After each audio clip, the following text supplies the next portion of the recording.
కృతజ్ఞత సభకు విచ్చేసిన సీఎం రేవంత్ రెడ్డి గారికి, అదే విధంగా డిప్యూటీ సీఎం బట్టి విక్రమార్క గారికి, అదే విధంగా మన మంత్రివర్యులు జూపల్లి కృష్ణారావు గారికి, మన వాకిటి సిఆర్ఈ గారికి, అదే విధంగా మన అడ్వైజర్ జితేందర్ రెడ్డి గారికి, మన లోక్సభ ఎంపీ నాగర్ కర్నూల్ మల్లు రవి గారికి, మన చైర్మన్లకి, మన ఎమ్మెల్యేలకి, సమయం తక్కువ ప్రతి ఒక్కరికి, వేదిక మీద ఉన్న ప్రతి ఒక్కరికి పేరు పేరున ధన్యవాదాలు తెలుపుతూ, పొద్దుటి నుండి వాన వస్తుందా రాదా, సభ ఉంటుందా రాదా, మన నాయకుడిని చూడాలని చెప్పి ప్రతి గ్రామం నుంచి ఇక్కడికి విచ్చేసిన మన సీఎం రేవంత్ రెడ్డి గారి అభిమానులకి ప్రత్యేకంగా ధన్యవాదాలు తెలుపుతున్నాను.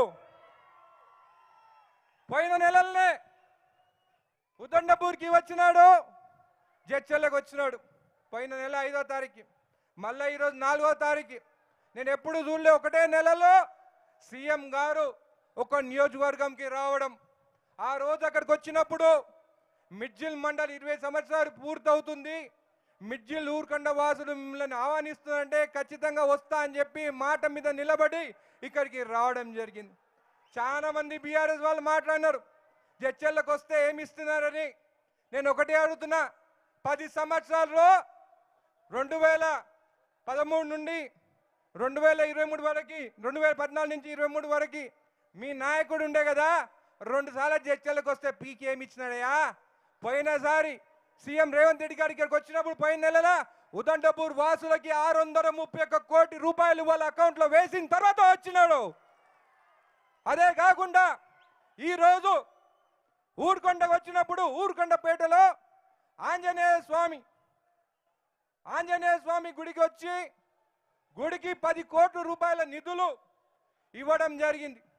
అంటే ఉట్టిగా రాలే, వచ్చినప్పుడల్లా నిధులతోనే చర్చలకి వచ్చినాడు. అదే కాకుండా ఊరుకొండ మండలికి ఇంటిగ్రేటెడ్ మండల్ ఆఫీస్ అని చెప్పి 12,80,00,000 రూపాయలతోని, అదేవిధంగా జగ్బోయిన్పల్లి టు వెల్జాడ్కి 1,20,00,000 రూపాయలతోని రోడ్డు ఇక్కడ మంజూరైందని చెప్పి కూడా మీకు తెలియజేస్తున్నాను. అక్కడి నుంచి ఇక్కడికి వచ్చినప్పుడు మీ నాయకుడు, అభిమాన నాయకుడు ద్యాబా గోపాల్ రెడ్డి గారి విగ్రహావిష్కరణ, అదేవిధంగా బాబాసాహెబ్ అంబేద్కర్ గారి విగ్రహావిష్కరణ చేసుకొని ఇక్కడికి రావడం జరిగింది. మళ్ళీ మిడ్జిల్కి ఏమి ఇచ్చినారంటే, మిడ్జిల్లో మహిళలకు సమైక్య బిల్డింగ్ 65 లక్షలు, అంబేద్కర్ కళాభవనం 1,90,00,000, అదేవిధంగా మహిళలకు పెట్రోల్ బంక్ పెట్టుకునే దానికి 1 కోటి రూపాయలు శాంక్షన్ చేయడం జరిగింది.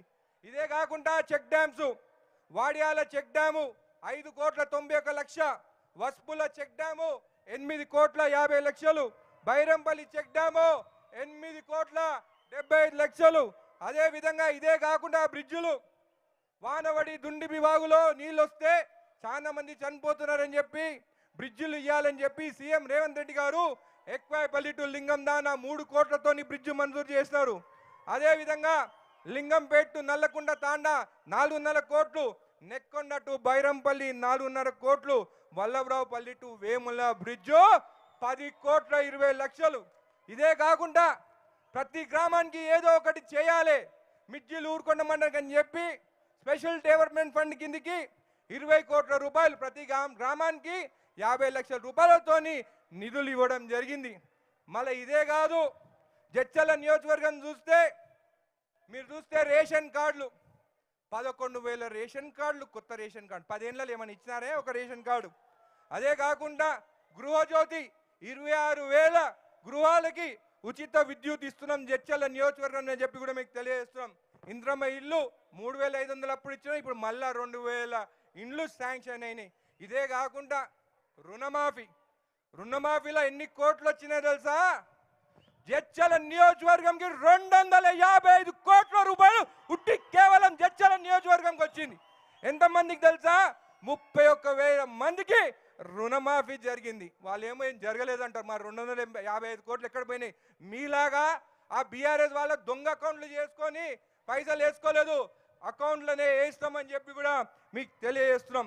ఇదే కాకుండా ఆ 10 ఏళ్ళలో ఏం చేస్తారా మీరు? ఆర్ఎన్బి రోడ్స్ ఎంత ఇచ్చినారా మీరు? 122 కోట్లు 10 ఏళ్ళల్లో.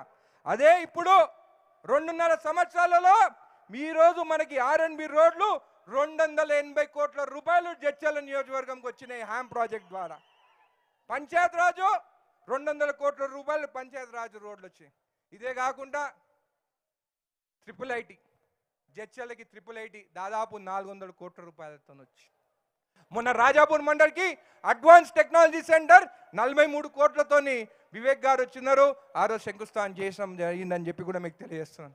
మళ్ళీ బాలనగర్ మండల్కి యంగ్ ఇండియా స్కూల్ 200 కోట్ల రూపాయలు బాలనగర్ మండల్కి వచ్చింది. అదే కాకుండా మన పార్లమెంట్లో నవోదయ వస్తే నవోదయ స్కూల్ కూడా బాలనగర్ పెద్దాయిపల్లి గారు కావాలని చెప్పి అక్కడ కూడా శాంక్షన్ చేయించి మొన్ననే క్యాబినెట్లో 20 ఎకరాలు కూడా ఆ స్కూల్కి మీరు క్యాబినెట్లో అప్రూవ్ చేసినందుకు ధన్యవాదాలు చెప్తుందని చెప్పి కూడా మీకు తెలుసు. అంటే జడ్చర్ల నియోజకవర్గము ఒక ఎడ్యుకేషనల్ హబ్గా తీర్చిద్దాం. మళ్ళీ నవాపేట్ మండల్కి పబ్లిక్ స్కూల్ కావాలని చెప్పేసి, తెలంగాణ పబ్లిక్ స్కూల్ కావాలని చెప్పి కూడా మేము ప్రపోజల్ పెట్టినాం. ఖచ్చితంగా నవాపేట్ మండల్ కూడా వస్తుందని చెప్పి కూడా మీకు తెలియజేస్తున్నాను. ఇదే కాకుండా బట్టి గారు ఇక్కడ ఉన్నారు.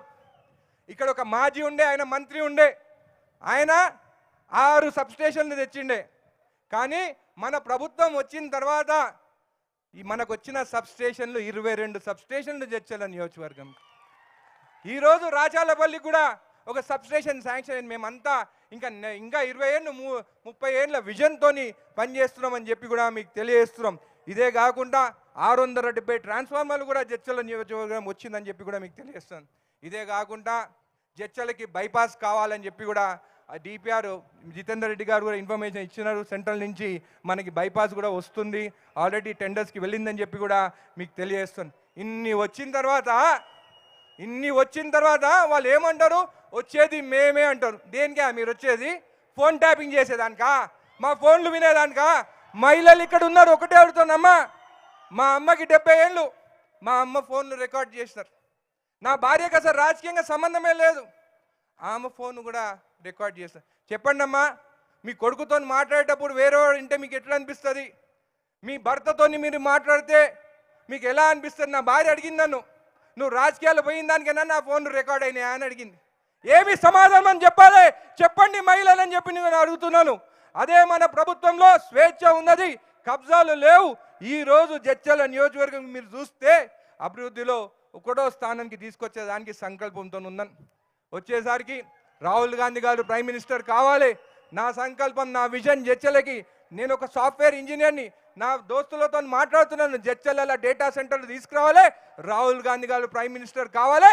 జడ్చర్లకి ఒక విజన్ తోని మెట్రో కూడా తీసుకొస్తాను 10 ఏళ్ళని అని చెప్పి కూడా మీకు తెలియజేస్తూ మరొకసారి సీఎం రేవంత్ రెడ్డి గారికి ఇక ఇచ్చేసినందుకు ప్రత్యేకంగా ధన్యవాదాలు చెప్తున్నాను. Thank you sir. Honourable MP Mallu Ravi గారు శుభాకాంక్ష పలికేందుకు రిక్వెస్ట్ చేస్తున్నాను. ఆనరబుల్ ఎంపీ గారు.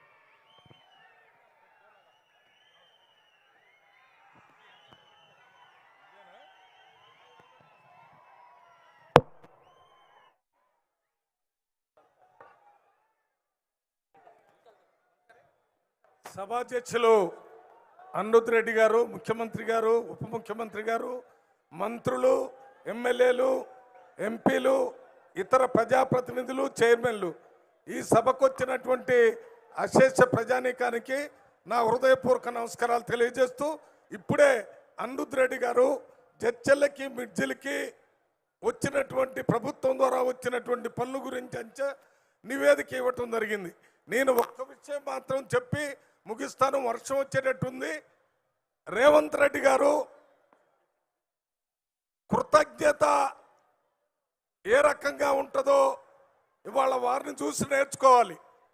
ఎప్పుడో 2006లో జెడ్పీటీసీ సభ్యుడిగా మిడ్జిల్లో గెలిపిస్తే వారు ముఖ్యమంత్రి అయిన తర్వాత కూడా మరి మిడ్జిల్ని మర్చిపోకుండా ప్రత్యేకంగా మిడ్జిల్ ప్రాంతానికి వచ్చి అన్ని గ్రామాలకి అభివృద్ధి కార్యక్రమాలు చేయాలనే ఆలోచనతో వచ్చారు. ఒక్క మాట చెప్తున్నాను, రేవంత్ రెడ్డి గారంటే